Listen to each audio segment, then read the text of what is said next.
नमो बुद्धाय। कल्पना कीजिए आपका दिन बिल्कुल सामान्य चल रहा है। अचानक एक कोई छोटी सी बात हो जाती है। कोई फ्रेंड आपके मैसेज का जवाब नहीं देता। किसी का एक व्यंग्यात्मक शब्द, एक नज़र या बस अनदेखा कर देना, और एक ही पल में मन बेचैन हो जाता है। आप सोचने लगते हैं, उसने ऐसा क्यों किया?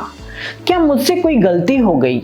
वो मेरे बारे में क्या सोचता है? धीरे धीरे ये छोटी सी घटना एक पूरे मानसिक तूफान में बदल जाती है। अब सवाल उठता है कि क्या सच में बाहर कुछ इतना बड़ा हुआ था, या यह सब हमारे मन के अंदर ही बन रहा था? डिजिटल दुनिया को देखिए।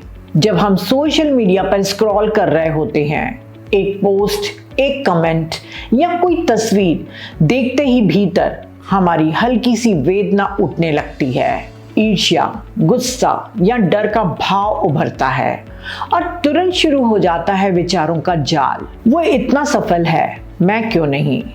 मेरा बनाम उसका। और यहीं से जन्म लेता है मानसिक तनाव। दूसरी ओर रिश्तों में भी यही मन का प्रपंच खेलता है। पति जब थका हारा घर आता है और चुप रहता है, तो पत्नी तुरंत निष्कर्ष निकाल लेती है कि अब मुझसे वह प्यार नहीं करता, वो बदल गए हैं। फिर पुरानी बातें निकल आती हैं, आवाजें ऊंची हो जाती हैं और दोनों को लगता है कि रिश्ता बिगड़ गया है। असलियत क्या होती है? दोनों सिर्फ थके हुए थे, लेकिन कम्युनिकेशन की कमी और मन की कल्पनाएं मिलकर गलतफहमी का जाल बुन देती हैं। कभी कभी पार्टनर का एक छोटा सा कमेंट, जैसे तुम बहुत खर्च करती हो या घर की सफाई पर ध्यान दो, फिर पूरा दिन हमारे विचारों में यही घूमता रहता है और शाम तक द्वेष भरा व्यवहार जन्म ले लेता है। तो फ्रेंड्स, आज हम समझने की कोशिश करेंगे कि हम इस सोच के जाल में बार बार क्यों फंस जाते हैं। इसी गहरी सच्चाई को उजागर करता है मधुपिंडिका सुत्त, जिसे इंग्लिश में द हनी बॉल सुत्ता कहा जाता है। ये सुत्त हमें दिखाता है कि हमारे अधिकांश दुख, तनाव और संघर्ष बाहरी परिस्थितियों से नहीं, बल्कि मन के विचारों के अनावश्यक फैलाव यानी प्रपंच से उत्पन्न होते हैं। भगवान बुद्ध ने इस सुत्त में एक सूक्ष्म लेकिन शक्तिशाली प्रक्रिया बताई है कि कैसे एक साधारण अनुभव धीरे धीरे ओवर थिंकिंग के जाल में बदल जाता है और अंत में द्वेष और दुख का कारण बनता है। भगवान बुद्ध ने सिर्फ समस्या ही नहीं बताई, बल्कि उसका समाधान भी दिया है। अगर हम इस प्रक्रिया को समझ लें और अभ्यास करें, तो हम अपने जीवन के बहुत सारे अनावश्यक दुख, तनाव और रिश्तों की खटास से मुक्त हो सकते हैं। तो चलिए शुरू करते हैं इस बेहद व्यावहारिक और जीवन बदलने वाले सुत्त की ओर। ये सुत्त कपिलवस्तु के निगरोधाराम में आरंभ होता है। भगवान बुद्ध भिक्षाटन के बाद महावन में एक बेलवा वृक्ष के नीचे विश्राम कर रहे थे। तभी दंडपाणि नामक एक व्यक्ति वहां आता है और उनसे पूछता है, समण, आप क्या उपदेश देते हैं? बुद्ध ने संक्षिप्त लेकिन अत्यंत गहरा उत्तर दिया, मैं ऐसा धम्म सिखाता हूं जिसमें किसी भी प्राणी के साथ झगड़ा नहीं होता। जो ज्ञानी काम सुखों से विरक्त, शंका रहित, चिंता मुक्त और किसी भी भाव की तृष्णा से मुक्त होता है, उसके मन में कोई भी संस्कार स्थिर नहीं होते। दंडपाणि इस उत्तर से संतुष्ट नहीं होता और वहां से चला जाता है। बाद में भिक्षुओं ने इस कथन का अर्थ जानना चाहा। तब महाकच्छायन थेर ने भगवान बुद्ध के इन संक्षिप्त शब्दों का अत्यंत सुंदर और विस्तृत विश्लेषण किया। अंत में जब आनंद ने इस शिक्षा के लिए नाम के बारे में पूछा, तो बुद्ध ने कहा कि इसे मधुपिंडिका सुत्त कहो, क्योंकि यह बुद्धिमान श्रोता को मधु की गोली की तरह संतोष और प्रसन्नता प्रदान करता है। इस सुत्त की मेन टीचिंग्स क्या है? भगवान बुद्ध बताते हैं कि संघर्ष बाहर की दुनिया में नहीं, बल्कि हमारे अपने मन के अंदर शुरू होता है, विचारों के अनावश्यक विस्तार यानी प्रपंच के कारण। ये प्रक्रिया इस प्रकार चलती है। जब हमारी 6 इंद्रियां अपने अपने विषयों के संपर्क में आती हैं, तब चेतना उत्पन्न होती है। इंद्रिय, विषय और चेतना, इन तीनों के संयोग से स्पर्श होता है, अर्थात सेंस ऑर्गन, ऑब्जेक्ट और कॉन्शियसनेस, इन तीनों के संयोग से स्पर्श यानी कांटेक्ट होता है, तब वेदना उत्पन्न होती है, जो सुखद, दुखद या उदासीन हो सकती है, और यहीं से कहानी बदलती है। अगर हम इस वेदना को पकड़ लेते हैं राग या द्वेष के साथ, तो सोचने की प्रक्रिया शुरू हो जाती है और धीरे धीरे विचारों का जाल बनता है, जिसे प्रपंच कहा जाता है। इसमें कल्पनाएं, तुलनाएं, मेरा, तेरा, मैं सही हूँ, वह गलत है, जैसे विचार शामिल होते हैं। इस प्रपंच यानी मन के जंजाल से हमारे भीतर छिपे हुए अनुशय यानी कि क्लेश, गुप्त मानसिक विकार जागृत हो जाते हैं, जैसे काम, राग, क्रोध, मिथ्या दृष्टि, संदेह, घमंड, भाव तृष्णा और अविद्या। और जब ये सक्रिय होते हैं तो झगड़े, द्वेष, निंदा और अनेक प्रकार के दुख उत्पन्न होते हैं। इसे एक उदाहरण से समझते हैं। मान लीजिए आप सड़क पर चल रहे हैं, अचानक आपको एक पुराना मित्र दिखाई देता है, लेकिन वह आपको देखकर बिना मुस्कुराए आगे बढ़ जाता है। पहला चरण स्पर्श यानी केवल देखना हुआ। दूसरा चरण वेदना, मन में हल्की सी उदासी या असहजता महसूस हुई। यदि यहीं पर हम रुक न पाए तो मन तुरंत पकड़ लेता है, उसने मुझे अनदेखा क्यों किया, क्या मुझसे कोई गलती हुई है। फिर शुरू होता है प्रपंच। कल ऑफिस में भी उसने ऐसा किया था, शायद वह मेरे बारे में बुरा सोचता है, अब मैं भी उससे बात नहीं करूंगा। और जब वह व्यक्ति आपसे दोबारा मिलता है, तब आप द्वेषपूर्ण कोई कमेंट करते हैं या उसे अनदेखा करके हिसाब बराबर करना चाहते हैं। एक छोटी सी घटना से गुस्सा, द्वेष और रिश्तों में दूरी पैदा हो जाती है। भगवान बुद्ध कहते हैं कि अधिकांश दुख इसी प्रपंच से जन्म लेते हैं। रोकने का तरीका, भगवान बुद्ध ने इस पूरी प्रक्रिया को बहुत स्पष्ट रूप से समझाया है। जब भी हम कुछ देखते हैं, सुनते हैं या महसूस करते हैं, अर्थात इंद्रिय, विषय और चेतना के मिलन से स्पर्श होता है, तब अनिवार्य रूप से वेदना उत्पन्न होती है। यदि हम उस वेदना को पकड़ लेते हैं, उसे अपना मानकर लगाव या प्रतिक्रिया करने लगते हैं, तो मन में प्रपंच शुरू हो जाता है। विचारों का ऐसा जाल बुनता है जो हमें अतीत, वर्तमान और भविष्य तीनों कालों में उलझा देता है। लेकिन यदि वेदना के उत्पन्न होते ही हम उसे बिना किसी लगाव, घृणा या अस्वीकार के केवल साक्षी भाव से देखें कि यह एक सुखद वेदना है या यह एक दुखद वेदना है, तो हमारे भीतर के गुप्त विकार सक्रिय नहीं होते। और जब विकार सक्रिय नहीं होते, तब झगड़े, द्वेष, निंदा अपने आप शांत हो जाते हैं, और यहीं से मन में वास्तविक शांति का जन्म होता है और ओवर थिंकिंग से मुक्ति मिलती है। आधुनिक बौद्ध विचारकों में नालंदा थेर को प्रपंच की सबसे गहरी व्याख्या करने वालों में प्रमुख माना जाता है। उनकी प्रसिद्ध book concept and reality in early Buddhist thought मुख्य रूप से प्रपंच की अवधारणा पर केंद्रित है। ज्ञानंद थेर प्रपंच को कॉन्सेप्चुअल प्रोलिफरेशन यानी संकल्पनाओं का अनावश्यक विस्तार कहते हैं। ये मन की वो आदत है जिसमें हम किसी साधारण अनुभव को पकड़कर उसके ऊपर अनगिनत विचार, कल्पनाएं, तुलनाएं और कहानियां बना लेते हैं। ये विचार रियलिटी को ढक देते हैं और एक कृत्रिम मानसिक जाल तैयार कर देते हैं। वे कहते हैं कि प्रपंच का मूल संबंध अहंकार यानी ईगो कॉन्सेप्ट से है, और ये मुख्यतः 3 रूपों में प्रकट होता है। पहला, तृष्णा, मुझे ये चाहिए या यह मेरा होना चाहिए। दूसरा, मान, मैं बेहतर हूं, मैं कम हूं, यानी निरंतर तुलना। तीसरा, दृष्टि, वे धारणाएं और मान्यताएं जिन्हें हम सत्य मानकर पकड़ लेते हैं, भले ही वह अपूर्ण या गलत हों। ये तीनों वास्तव में मैं की भावना के ही अलग अलग पहलू हैं। नालंदा थेर के अनुसार प्रपंच की प्रक्रिया 3 चरणों में होती है।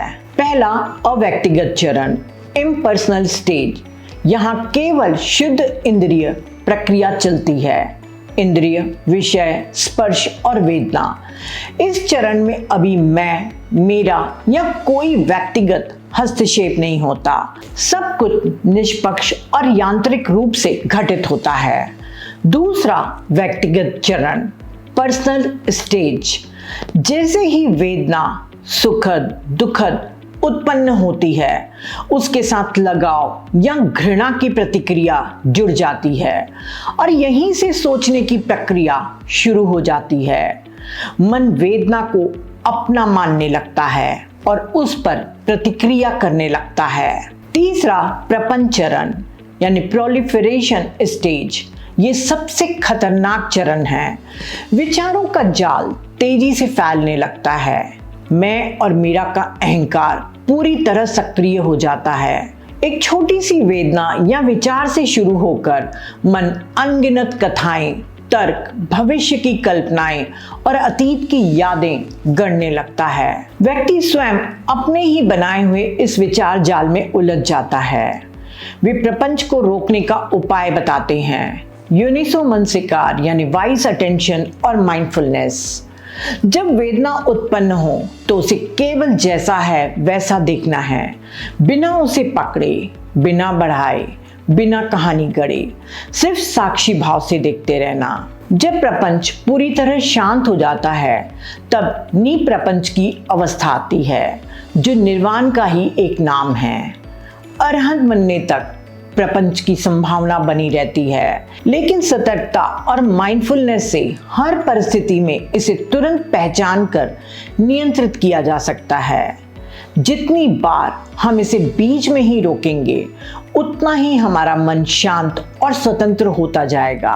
फ्रेंड्स, आपने भी नोटिस किया होगा कि आजकल यह प्रक्रिया बहुत आसानी से शुरू हो जाती है। उदाहरण के लिए फेसबुक या इंस्टाग्राम पर किसी फ्रेंड की सफलता, शानदार तस्वीर, फॉरेन ट्रिप या लग्जरी कार को देखते ही मन में ईर्ष्या की एक हल्की सी वेदना उठती है। अगर हम उस समय सतर्क न रहे तो ये छोटी वेदना जल्दी ही व्यक्तिगत लगाव या घृणा में बदल जाती है और प्रपंच शुरू हो जाता है। वो इतना सफल क्यों है, मैं क्यों नहीं? उसकी जिंदगी कितनी आसान है, मेरी कितनी मुश्किल। इसी तरह कट्टर धर्म की कोई पोस्ट या वीडियो देखकर मन में सच्चा धर्म यही है, बाकी सब गलत है, जैसे श्रेष्ठता की वेदना जागती है, जो धीरे धीरे दूसरे धर्म के प्रति द्वेष और निंदा के विचारों में बदल जाती है। कई बार कोई टीवी सीरियल या वेब सीरीज देखने के बाद भी पूरा दिन उसी किरदारों के बारे में सोचते रहना, उनकी जिंदगी की तुलना अपनी जिंदगी से करना और अनावश्यक चिंता में फंस जाना भी प्रपंच का ही रूप है। यही बात किसी भी अनुभव पर लागू होती है, चाहे कोई आलोचना हो, तारीफ हो, हार हो या जीत, सब प्रपंच की शुरुआत बन सकते हैं। थिच नहत हैन इसे हैबिट एनर्जी कहते हैं, यानी पुरानी आदतों की वह ऊर्जा जो हमें बार बार गलत ढंग से देखने और प्रतिक्रिया देने में उलझा देती है। हम अनजाने में छोटी छोटी बातों को बड़ा रूप दे देते हैं। कभी कभी ऐसा लगता है जैसे हमारे दिमाग में एक पुराना कैसेट प्लेयर लगा हुआ है, जो दिन रात बिना रुके चलता रहता है और हम चाहकर भी उसे बंद नहीं कर पाते। ये कैसेट प्लेयर हमारा इनर डायलॉग है। जैसे ही कोई छोटी घटना होती है, ये तुरंत शुरू हो जाता है, उसने मुझे क्यों इग्नोर किया, क्या मुझसे कोई गलती हुई, शायद वह मुझे पसंद नहीं करता, पहले भी उसने ऐसा ही किया था, उसे बहुत प्राउड है, अब मैं उससे बात नहीं करूंगा। ये आवाज कभी गुस्से में चिल्लाती है, कभी खुद को दोष देती है और कभी दूसरों पर आरोप लगाती है। रात में भी यही कैसेट चलता रहता है, जिससे हम बेचैन रहते हैं। या बुरे सपने देखते हैं, धीरे धीरे हम चिंता में डूब जाते हैं और एक छोटी सी बात पूरे दिन को प्रभावित कर देती है। असल में ये इनर डायलॉग अधिकतर अनावश्यक और सीमित होता है। समस्या बाहर की घटनाओं में नहीं बल्कि मन की अंदरूनी प्रक्रिया में है और समाधान भी उसी में छिपा है, अर्थात सही तरीके से देखने की आदत में। थिच एंड इसके लिए सतिपट्ठान और माइंडफुल ब्रीदिंग का अभ्यास उपयोगी बताते हैं। सतिपट्ठान अर्थात माइंडफुलनेस के 4 आधार हैं: कायानुपासना, वेदानुपासना, चित्तानुपासना और धम्मानुपासना। माइंडफुलनेस के अभ्यास से हम इस कैसेट को पहचानना और सुनना शुरू करते हैं। हम उससे जुड़ने के बजाय एक ऑब्जर्वर बन जाते हैं। तब हम स्पष्ट देख पाते हैं कि ये सोच उपयोगी है या सिर्फ तनाव पैदा कर रही है। जैसे जैसे हम इन विचारों को बिना पकड़े केवल देखते हैं, ये आवाज धीरे धीरे कमजोर पड़ने लगती है। कई बार ये अपने आप शांत भी हो जाती है। इससे मन हल्का होता है और हम वर्तमान क्षण में अधिक उपस्थित रह पाते हैं। थिच नैथ हैन एक बहुत सुंदर तुलना देते हैं। डेस्कार्टेस ने कहा था कि मैं सोचता हूं इसीलिए मैं हूं, I think therefore I am. लेकिन थिच हैन कहते हैं, जब तक मैं सिर्फ सोचता ही रहता हूं तब तक मैं वास्तव में हूं ही नहीं। आधुनिक लेखक थिबो मैरिस अपनी बुक मास्टर योर इमोशंस में निगेटिविटी को रोकने और भावनाओं को बेहतर तरीके से संभालने के लिए कई व्यवहारिक तकनीकें और एक सरल फॉर्मूला बताते हैं। ये फॉर्मूला बुद्ध की टीचिंग्स यानी स्पर्श से वेदना और फिर प्रपंच के मूल भाव को आधुनिक भाषा और मनोविज्ञान के नजरिए से समझाता है। उन्होंने फॉर्मूला दिया, interpretation plus identification plus repetition is equal to strong emotion. यानी हर अनुभव को हमारा मन अपनी व्यक्तिगत कहानी के अनुसार व्याख्या यानी इंटरप्रिटेशन करता है। जब हम उस व्याख्या के साथ खुद को आइडेंटिफाई कर लेते हैं और फिर वही विचार बार बार दोहराते हैं, तब नकारात्मक भावना बहुत मजबूत हो जाती है। इससे हम उस व्यक्ति या स्थिति के प्रति द्वेष और प्रतिरोध करने लगते हैं। मेरे साफ कहते हैं, you are not your emotions. आप अपनी भावनाएं नहीं हैं, वे तो सिर्फ आती हैं और जाती हैं, जैसे बादल आते जाते हैं या कपड़े बदले जाते हैं। इससे भावना से दूरी बनती है। वे कहते हैं कि मन धोखाधड़ी करके कहानी बनाएगा ही, लेकिन आपको उसमें क्लिंगिंग यानी पकड़ना नहीं है ताकि मन जाल न बना सके। मॉडर्न साइकोलॉजी खासकर कॉग्निटिव बिहेवियर थेरेपी में इसे ऑटोमेटिक थॉट्स और रुमिनेशन कहा जाता है। हालांकि टर्मिनोलॉजी अलग है लेकिन संकेत वही हैं। जब मैं और मेरा जुड़ जाता है तब साधारण घटना भी एक कहानी बन जाती है। तो फ्रेंड्स, आज हमने भगवान बुद्ध की वाणी को अलग अलग दृष्टिकोण से समझा। चाहे वह भिक्षु नानंदा थेर की व्याख्या हो, थिच नैथ हैन की माइंडफुलनेस की शिक्षा हो या फिर थिबो मैरिस की आधुनिक भाषा हो, इन सभी में एक गहरी समानता दिखाई देती है कि हर अनुभव के बाद मन एक व्याख्या बनाता है और हम उस व्याख्या से खुद को आइडेंटिफाई कर लेते हैं और फिर उसी को बार बार दोहराते हैं। जब हम सजग होकर श्वास लेते हैं, वर्तमान क्षण में टिकते हैं, तो धीरे धीरे हम अतीत के दुख और भविष्य की चिंता से मुक्त होना सीखते हैं। और सबसे महत्वपूर्ण बात, कई बार जो हमें दिखाई देता है वह वास्तव में वैसा होता नहीं है। वो केवल हमारा अनुमान, हमारी कंडीशनिंग और हमारे अनुशय होते हैं। इसीलिए फ्रेंड्स, कोई भी बाहरी शक्ति हमारे लिए यह काम नहीं कर सकती। हमारी ओवर थिंकिंग को रोकने का प्रयास हमें ही करना होगा। जब भी मन कहानी बनाने लगे तो बस रुक कर देखिए, ये प्रपंच है, ये रियलिटी नहीं है। रेगुलर मेडिटेशन करिए ताकि उपेक्षा यानी एक्विमिनिटी विकसित हो सके।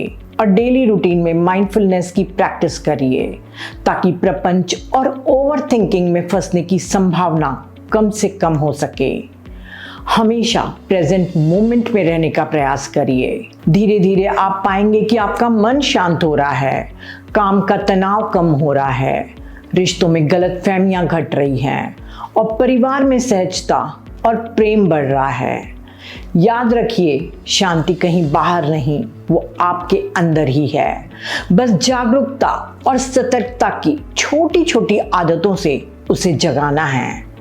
जब मन शांत होता है तब जीवन स्वाभाविक रूप से सुंदर और सरल हो जाता है। सबका मंगल हो। नमो बुद्धाय।